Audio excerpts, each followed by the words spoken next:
Assalamualaikum warahmatullahi wabarakatuh. Selamat pagi, Bu. Kami dari kelompok 2 akan meroleplaykan mengenai sex education tentang penyakit HIV/AIDS. Saya siswa Piatul Fuada sebagai perawat Puskesmas kedua. Ada Fatia Khadijah sebagai perawat Puskesmas 1, Farida Aini sebagai perawat Puskesmas 3, Adelia Dwi sebagai ibu RT dan teman Fadia yang kedua, Fadia Hurio sebagai klien, dan Intania Anissa Gita sebagai ibu kepala desa dan teman Fadia yang pertama.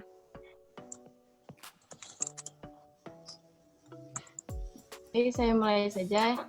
Di Desa Singkir, tempatnya Puskesmas Mangunjaya, mendapatkan informasi dari Rumah Sakit Setiabudi ada seorang gadis remaja yang bernama Fadia berumur 18 tahun yang baru bercinta. Dahulu ketika mereka berpacaran sering melakukan seks bebas dan pesta narkoba di rumah Fadia. Fadia tinggal sendiri di rumahnya karena orang tuanya sudah lama bercerai dari Fadia umur 15 tahun.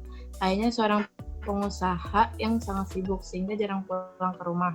Sedangkan ibunya menikah lagi dan tinggal di luar pulau.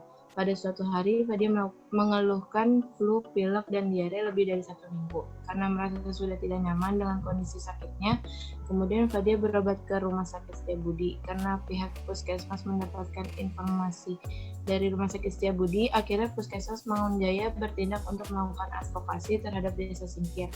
Karena ada warganya yang terinfeksi HIV, dan dari data tersebut, perawat mengobservasi lingkungan tersebut untuk mengetahui pola perilaku warga sehingga tidak bisa terjadi penularan HIV, dan beberapa perawat mengunjungi rumah kepala desa. Perawat Puskesmas Mangunjaya datang ke Desa Singkir untuk menemui Pak Kepala Desa di mana tempat Fadia tinggal untuk mencari informasi lebih lanjut. Assalamualaikum, selamat pagi. Selamat pagi, cari siapa ya? Apakah benar ini rumahnya Kepala Desa Singkir, Bu? Iya benar, dan saya sendiri ketua desa di sini. Ada apa ya Mbak? Mari silakan masuk dulu. Baik Bu, terima kasih. Jadi begini Bu, kami perawat dari Puskesmas Mangunjaya mendapatkan informasi dari Rumah Sakit Setiabudi bahwa warga Ibu ada yang terkena HIV/AIDS. Dan saya perawat Fatia Bu. Ini teman saya, perawat Elsie dan perawat Aini. Oh iya, kalau boleh saya tahu tujuan Mbak kesini ada apa ya? Jadi begini, Bu. Tujuan kami di sini untuk mengobservasi pola perilaku warga di sini, Bu. Karena dari data yang kami dapat bahwa ada warga sekitar yang terkena virus HIV/AIDS, Bu. Jadi kami kesini mau tahu Bu, apakah penyebab dari warga yang terkena HIV/AIDS tersebut dan apakah ini berhubungan dengan pola perilaku remaja di sini atau tidak? Oh begitu Mbak, waktu itu Bu RT juga sudah melapor ke saya dan Bu RT juga sudah menegur anak remaja di sini. Memang suka ngumpul-ngumpul Mbak sama temannya saat malam hari, tapi warga di sini kurang tahu apa yang mereka lakukan Mbak. Biasanya di mana, Bu, tempat ngumpul-ngumpulnya? Kata Bu RT ada di rumah besar di ujung sini Mbak. Kalau mau lebih lanjut nanti Mbak ke rumah Ibu RT-nya saja Mbak. Nanti saya kasih nomor HP-nya Mbak. Baik Bu, jika begitu, boleh saya minta terlebih dahulu Bu nomor HP-nya? Ini Mbak nomor HP-nya 0812 5667 577. Baik Bu, terima kasih banyak ya Bu. Kalau begitu, saya pamit undur diri dulu Bu. Untuk informasi lebih lanjutnya, saya akan menemui Bu RT-nya ya Bu. Baik Mbak, sama-sama.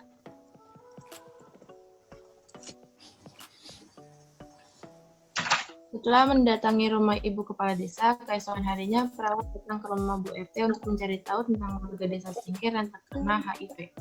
Sesampainya di rumah RT Desa Singkir.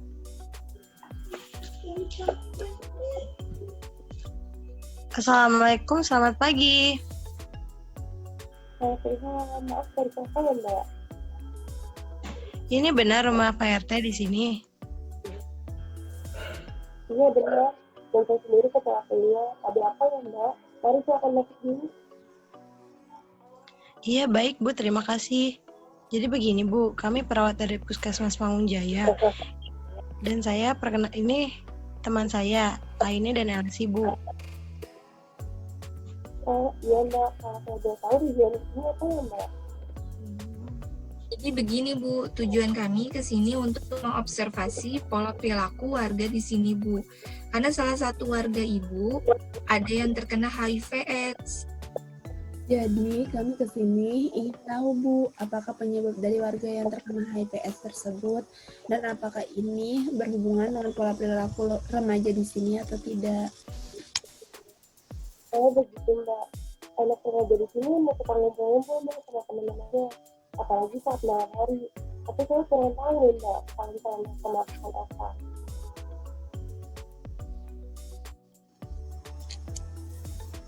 Biasanya di mana, Bu, tempat mereka kumpul-kumpul?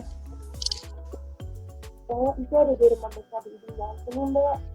Itu rumahnya orang pengusaha mbak, tapi hanya ditinggali anak-anaknya.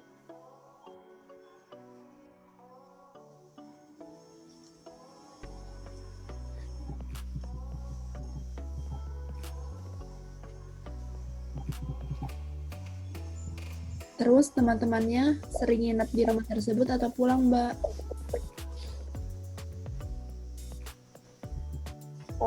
Ada beberapa yang nginep, dan ada beberapa temannya juga yang pulang abis itu mbak. Biasanya terdengar musik yang sangat keras dari rumah tersebut. Mungkin mereka berpesta biasanya, yang datang itu cewek-cewek berpasangan mbak. Apa Ibu pernah langsung melihat ke tempat tersebut? Nggak pernah mbak, saya nggak berani soalnya punya rumahnya itu anak pengusaha mbak. Misalnya nanti kami mau mewawancari langsung ke rumah Mbak Fadia, apakah bisa, Bu? Jadi kami sekalian minta izin untuk mewawancarai warga Ibu. Oh iya mbak, tidak apa-apa. Kapan mau ketemunya mbak? Biar saya anterin ke rumahnya.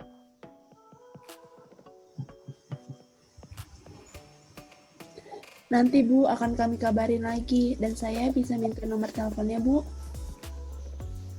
Oh gitu mbak. Karena saya mbak, 0813 11 33 45 62. Mungkin itu saja, Bu. Kalau begitu kami pamit dulu ya, Bu.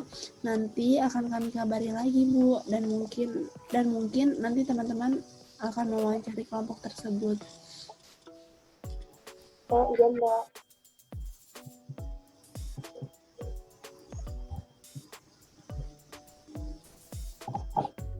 Di Puskesmas Mangunjaya, perawat-perawat berdiskusi lagi dari hasil wawancara dengan Pak RT Desa Singkir.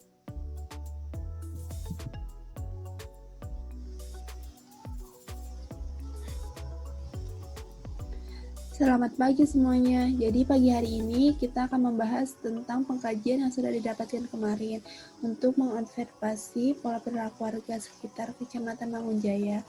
Jadi untuk penjelasan lebih lanjut tentang hasil pengkajian dan dijelaskan kepada Nurse Elsie dan Nurse Aini. Kepada Nurse Elsie, silahkan.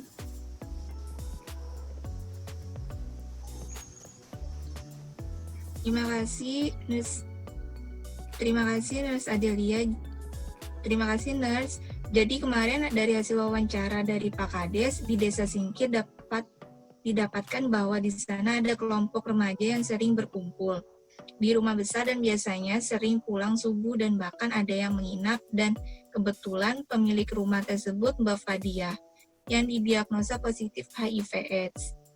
Dan menurut laporan warga sekitar klien, selain pesta atau kumpul-kumpul dengan teman sekitar, dulu Mbak Fadia sering membawa pacarnya ke rumah dan tinggal bersama dengan pacarnya.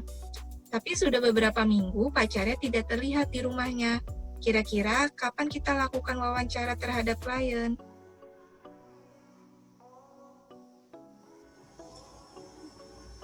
Mungkin secepatnya kita harus mewawancarai, tapi sebelum mewawancarai kita mengajukan proposalnya terlebih dahulu ke ketua RT tempat klien tersebut tinggal. Kalau bisa besok kita melakukan wawancaranya ya. Baik, besok kita akan melakukan wawancara terhadap ketua RT-nya terlebih dahulu ya. Baru kita ke klien. Iya, seperti itu. Kalau begitu, karena sudah jelas tentang hasil pengkajian kemarin, dengan wawancara dilakukan besok. Jadi saya tutup diskusi kita hari ini ya. Dan terima kasih atas kerjasamanya semuanya. Baik. Keesokan harinya, mereka bertiga mewawancarai klien dan diantar ketua RT mengunjungi ke rumah klien Fadia untuk mewawancarai. Sesampainya di rumah tersebut, mereka bertiga langsung melakukan wawancara. Selamat pagi Mbak, perkenalkan saya perawat Fatia dan ini teman saya perawat Aini dan perawat Elsie. Tujuan kami datang ke sini mau berbincang-bincang dengan Mbak Fadia. Apa ya, Mbak? Maaf Mbak, kalau kata-kata kami ada yang menyinggung perasaan Mbak. Jadi kemarin dari data puskesmas bahwa Mbak Fadia positif terkena HIV/AIDS. Jadi tujuan kami di sini untuk membantu Mbak dalam permasalahan ini, di mana kami membantu dalam memberikan informasi tentang HIV/AIDS. Oh iya Mbak, boleh saja. Tapi bisa Mbak merahasiakan kalau saya terkena HIV. Saya malu dengan warga sekitar. Iya Mbak, pasti kami akan rahasiakan. Kalau boleh tahu Mbak, apakah pacar Mbak sebelumnya pernah tinggal di sini bersama Mbak dan juga di rumah Mbak ini dijadikan tempat kumpul-kumpul?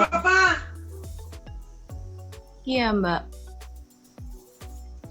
Apakah pacar Mbak dan teman-teman Mbak itu pernah menggunakan obat-obat terlarang?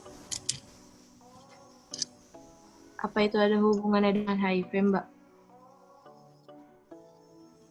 Ada Mbak, contohnya dari jarum suntik yang bergantian itu bisa menularkan virus HIV/AIDS. Iya Mbak, saya berdua pernah menggunakan obat-obat terlarang, tapi Mbak tolong sekali lagi jaga rahasia tentang ini ya Mbak. Ya Mbak, tetap kami jaga rahasianya. Tapi perilaku tersebut jangan diulangi lagi ya Mbak. Apakah Mbak pernah melakukan jarum suntik secara bergantian?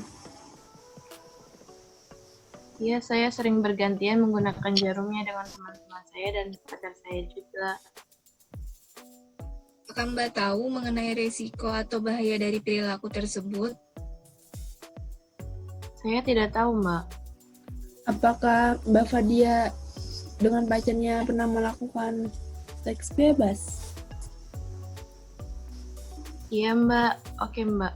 Kalau gitu saya akan menjelaskan beberapa bahayanya obat terlarang jika digunakan sembarangan. Oh begitu ya Mbak. Terus setelah Mbak tahu bahwa Mbak terkena virus HIV/AIDS, apa yang Mbak rasakan sekarang? Saya takut Mbak, merasa cemas, saya takut mati. Saya dengar-dengar katanya penyakit ini bisa mematikan ya Mbak. Iya Mbak, tapi jika ditangani dengan baik, paling tidak bisa meminimalisir tingkat keparahannya. Maka dari itu Mbak, tujuan kami di sini untuk meminta kerjasama Mbak supaya kita bisa mencegah penularan penyakit seperti ini. Gimana Mbak? Baik Mbak. Baiklah Mbak. Kalau begitu kami akan pamit dulu ya. Besok kami akan datang lagi untuk membahas masalah ini lebih lanjut ya Mbak. Ya Mbak, terima kasih banyak. Oh ya, sebelumnya kami datang kembali lagi untuk mewawancarai teman-teman Mbak yang pernah melakukan hal yang sama terhadap Mbak. Bagaimana? Tolong kabarkan ke teman-teman Mbak ya. Besok kami melakukan wawancara tepatnya di rumah Mbak pada jam 10 pagi. Apakah Mbak bersedia? Baik, bersedia Mbak, asal Mbak menjaga privasi kami. Baik, tenang saja. Terima kasih ya. Keesokan harinya, Nurse Aini dan Elsie datang ke rumah Fadia dan terdengar ramai di rumahnya. Dan ternyata ada teman-temannya dan akan mewawancarai mereka lebih dalam. Selamat pagi. Pagi Sus, silakan masuk. Sebelumnya, terima kasih sudah mempersilahkan kami masuk. Apakah ini teman-temanmu, Fadia? Betul Sus. Oh, baik. Sebelumnya perkenalkan ya, nama saya Suster Elsie dan ini teman saya Suster Aini dan Fatia. Tujuan saya di sini untuk berbincang-bincang kepada Mbak lebih lanjut dan teman-teman. Untuk Fadia dan teman-teman Fadia, sebelumnya saya minta waktunya, apakah kalian bersedia? Berbincang tentang apa ya, Mbak? Maaf ya kalau kata-kata kami ada yang menyinggung perasaan kalian. Jadi kami dapat data Mbak Fadia bahwa Mbak Fadia itu terkena HIV/AIDS dan kemarin kami sudah berbincang dengan Mbak Fadia. Sebelumnya, apakah kalian benar melakukan hal yang sama seperti Mbak Fadia? Iya Mbak, kita melakukan itu secara bersamaan dan bergantian. Dan menurut kami itu hal yang wajar karena kami masih remaja. Salah Mbak, itu hal yang tidak wajar melakukan hal tersebut. Buktinya Mbak Fadia terkena virus HIV/AIDS kan? Sebelumnya, apakah kalian dan teman-teman Fadia sudah melakukan cek darah untuk mengetahui tertularnya HIV/AIDS? Belum terus kami takut. Tidak perlu takut Mbak, jika tidak dicek dan ternyata Mbak tertular itu akan terjadi bahaya pada diri Mbak. Sebaiknya cek darah di rumah sakit ya Mbak, agar ketahuan Mbak jika Mbak positif maupun negatif. Jika positif, akan kami berikan pengobatan Mbak, dan jika hasilnya negatif, Mbak akan diberi terapi pencegahan agar tidak positif. Sus, sesegera mungkin kami akan mengecek darah. Nah, di sini Mbak Fadia sudah terkena. Maka dari itu kita melakukan pencegahan agar tidak tertular ke yang lain. Bahayanya apa sih HIV/AIDS itu? Dengan penyakit HIV tersebut, daya tahan tubuh kita menjadi lemah. HIV sendiri bisa menghancurkan sel CD4 yang seharusnya melawan infeksi. Kondisi penyakit kronis dari virus HIV ini disebut dengan penyakit AIDS. Lalu bagaimana prosesnya Mbak? Dari HIV menjadi AIDS. Penyakit HIV menghancurkan sel darah putih TCD4 yang sangat berperan bagi tubuh dalam melawan penyakit. Semakin sedikit sel TCD4, berarti semakin lemah sistem tubuh mereka. Bagaimana HIV/AIDS itu tertular? Sebelumnya kami sudah mempersiapkan video mengenai HIV dan jawab pertanyaan Mbak ada di video tersebut. Silakan simak ya Mbak. Baik, Mbak.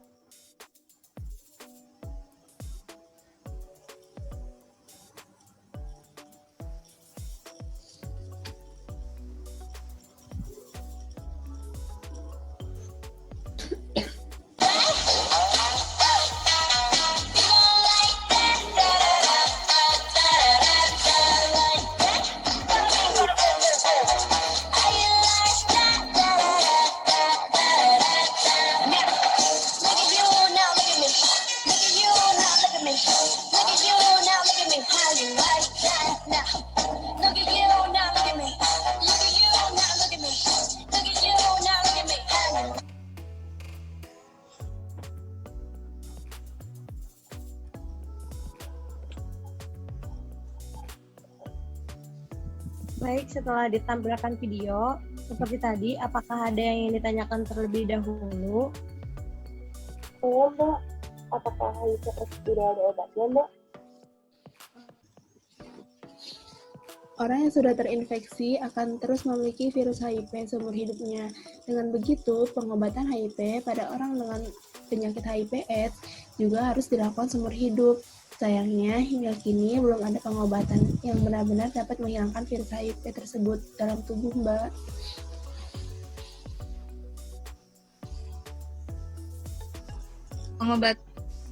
Pengobatan HIV yang digunakan yaitu antiretroviral atau ARV.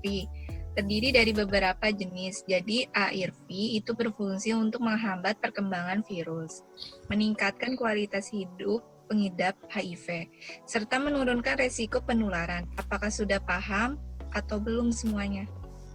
Paham, Su. Sebelum saya tutup, apakah kalian dan teman-teman Fadia setelah mengetahui Fadia terkena HIV/AIDS dan melihat video ini, apakah kalian ada niatan untuk melakukan cek darah untuk mengetahui tertularnya atau tidak di dalam tubuh kalian? Belum sih, kami takut. Jika tidak dicek dan ternyata Mbak tertular, itu akan terjadi bahaya pada diri Mbak sendiri, atau sebaiknya dicek darah ya Mbak, agar ketahuan Mbak jika Mbak positif maupun Mbak negatif.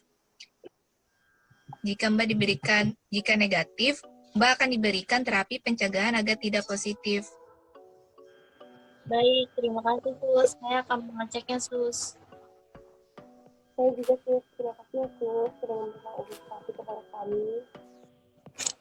Sama-sama, terima kasih juga ya Mbak telah memberikan kami waktu.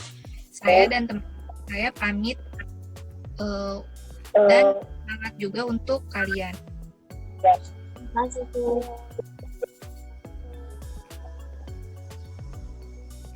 Dan roleplay dari kelompok kami, mohon maaf apabila banyak salah maupun kekurangan dari kelompok kami. Wabillahi taufiq wal hidayah. Wassalamualaikum warahmatullahi wabarakatuh.